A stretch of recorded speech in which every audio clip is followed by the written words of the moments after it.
Hey guys, it is hot in Texas. It's only 70 degrees, but the sun is beating down, so sorry for the background noise. It's me, Positively Udo. I want to talk about this vegan thing, okay? After eating some fruits. So I'm a registered dietitian, and I have my master's degree in clinical nutrition, so I just want to give some insight to this, okay? No hate, no shade, because I really don't have time for that because my iPhone is always full. So this video legit I need to cut it down to like only 5 minutes. But here's the reason why these YouTubers are no longer vegan, okay? From the perspective of a dietitian. The only people, by the way, licensed to provide nutrition therapy. Wink, wink. Some states naturopaths can, not in Texas though. Anyway, so I digress. So reason number one, these vegans are no longer vegan, is they weren't vegan for any other reason other than health, okay? They weren't vegan for the animals, they weren't vegan for the environment. If they were truly passionate about the animals, they would solve their problem in a vegan way. And there definitely is, there are ways to solve the issues. I've watched all their videos and all the issues that they have. There are vegan solutions. And they may have tried some of them. Like there was this one lady, she was talking about, she was taking all these supplements, but they don't disclose all the supplements that they took, and I would just need to see them. I would need to look at some of their labs, and I would need for them to bring in all their supplements for me to assess that properly. But point blank, nobody has shown that they have extensively done everything that they can do in the vegan way. So they were vegan for health reasons, not for animal reasons. When you're doing something if your reason for doing veganism is ultimate health, and it's no longer providing you ultimate health, then there's no reason for you to continue being vegan. Your goal is health. It's not helping you get healthy. Therefore, in their brain, I need to stop being vegan, right? So that's reason number one. Reason number two, and by the way, unfortunately, it's unfortunate that they thought veganism is the healthiest diet. It's not the healthiest. It is definitely healthier, and it is one of the healthiest diets out there. But pescatarian and vegetarianism often win over veganism. So if you're thinking of being vegan purely for health reasons, definitely try veganism. But if it doesn't work for you, if there's something about it that you don't like, and you don't have a moral compass about the animals, then try go to oysters, that I think that's still considered vegan, or then go to pescatarianism or vegetarianism. Reason number two is they might have what's called orthorexia. That is not a real diagnosis. It's kind of a form of anorexia. Anorexics, they make sure they eat as little as possible. Orthorexics, they make sure they eat only the purest, naturalist, healthiest things possible. And it can become a real problem. If somebody gets admitted into the hospital or a clinic due to their orthorexia, we code them. Did I say ortho? Yeah. If they come in because of orthorexia, we code them as anorexic, but we denote that they're orthorexic, and we have to help them to realize that you can eat normal foods and not die, okay? And you'll find, it's not uncommon, it's not uncommon to see these YouTubers make a video about, oh, when I was 10, I had an eating disorder.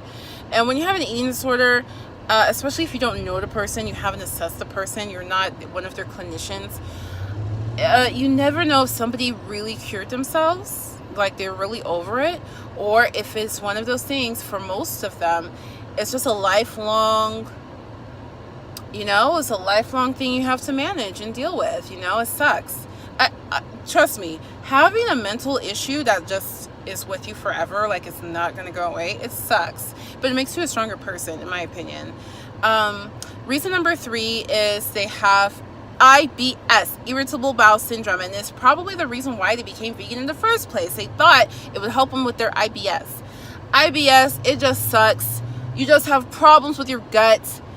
You got diarrhea, you got gas, you got just chronic discomfort. And a lot of doctors don't take IBS seriously, and there's no cure for it. A lot of doctors just think it's a cuckoo, like you need to go see the psychiatrist. And so a lot of doctors don't even treat IBS. They just say, well, sorry, I mean, eat things that make you feel better, you know. So it sucks. As a dietitian, I give a damn because I love everything about food and the gut. And more specifically, I think these vegans are dealing with SIBO, which is a small intestinal bacterial overgrowth.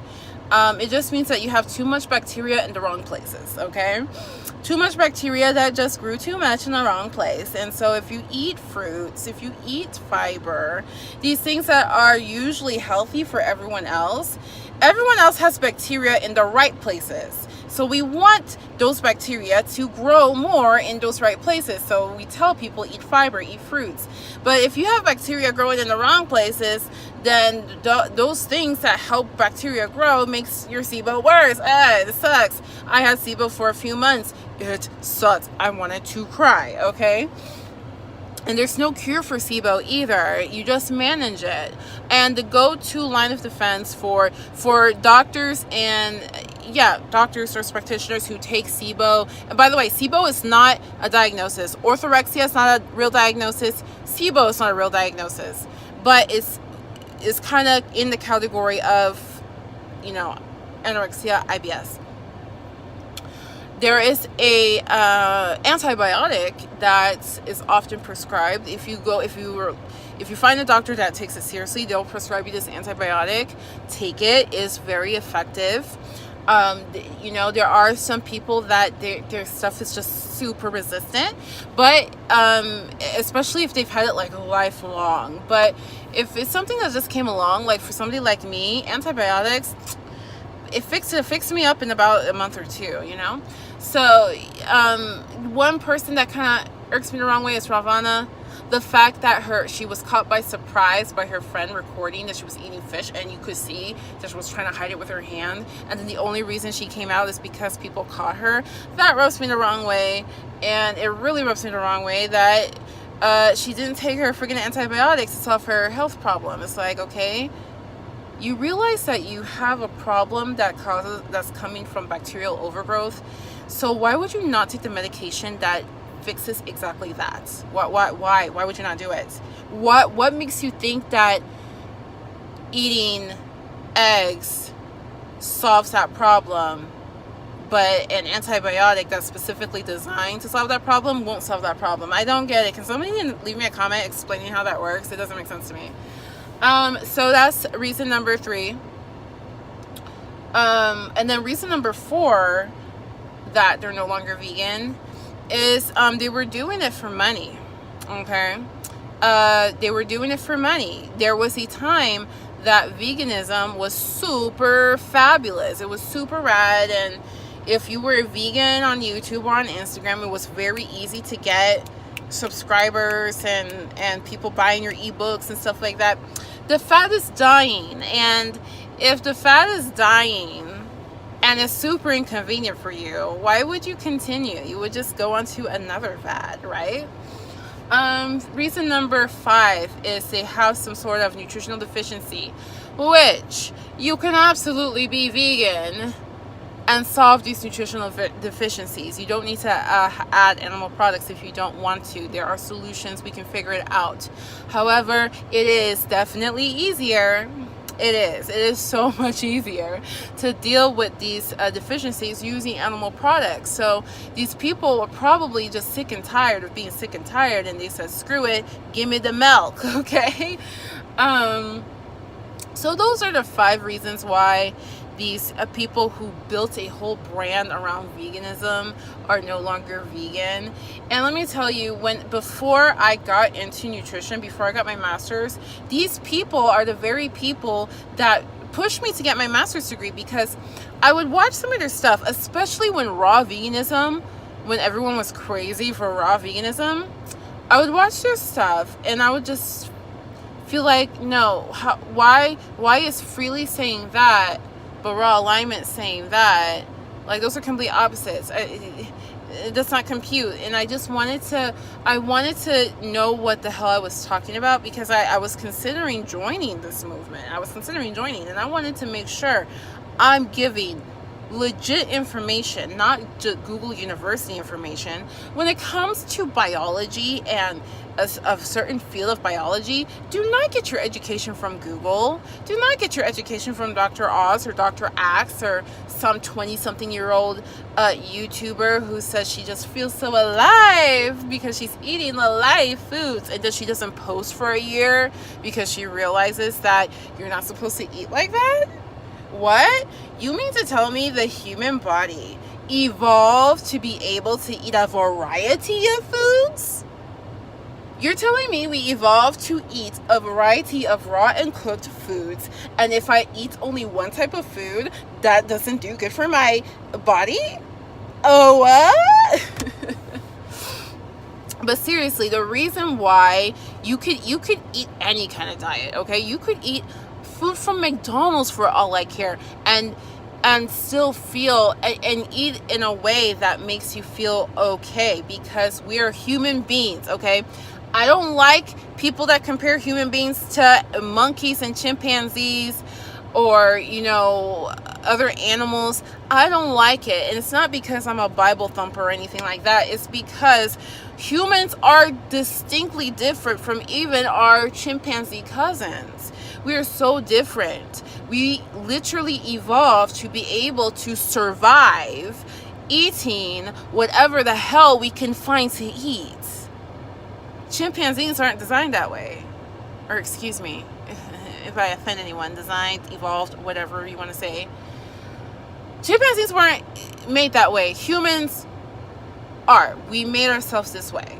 Okay? So that's why so-and-so can eat McDonald's every day and they haven't had a heart attack yet. And that's why you can eat raw vegan for 3 years and not feel bad until the 4th year. Okay? Being human is just freaking awesome. We can eat so much stuff. It's so cool. And we're also different, which makes nutrition a very interesting topic, which is why you don't study nutrition on Google University. But anyway, I hope this provided some perspective. And you might be wondering, should I be vegan anymore? Is that something I should do? I think everybody should try veganism. At least give it a shot, because you never know. There are people out there who have managed to thrive on veganism, and obviously everybody's body is different, but there's no harm in giving it a try. If you have some sort of disease or you're on certain medications, I would talk to your physician first. But if you're a relatively healthy person, you know, try out. You're gonna try diets. You're gonna try keto. You're gonna try that. You're gonna try this. You're gonna try whatever you want to try. My job as a dietitian is to just make sure that you're informed, that you have resources, that you have perspective, and that you know what to do to have a sustainable diet, that you know that the goal is a diet that promotes health and happiness, that is sustainable for you in your life. So with that being said, leave me any questions in the comments below. If you like this video, make sure you subscribe. I post about all kinds of stuff, just exploring life, just you know, talking, shooting the breeze, trying to figure out what the heck is going on in this world and how should we best live our lives in it. So if you're into that, subscribe. I love it. I love it when you hit subscribe. It just brings out my African accent. I just can't help it. So okay, I am going in to do what I parked here to do. Until next time, much love, much luck, peace out.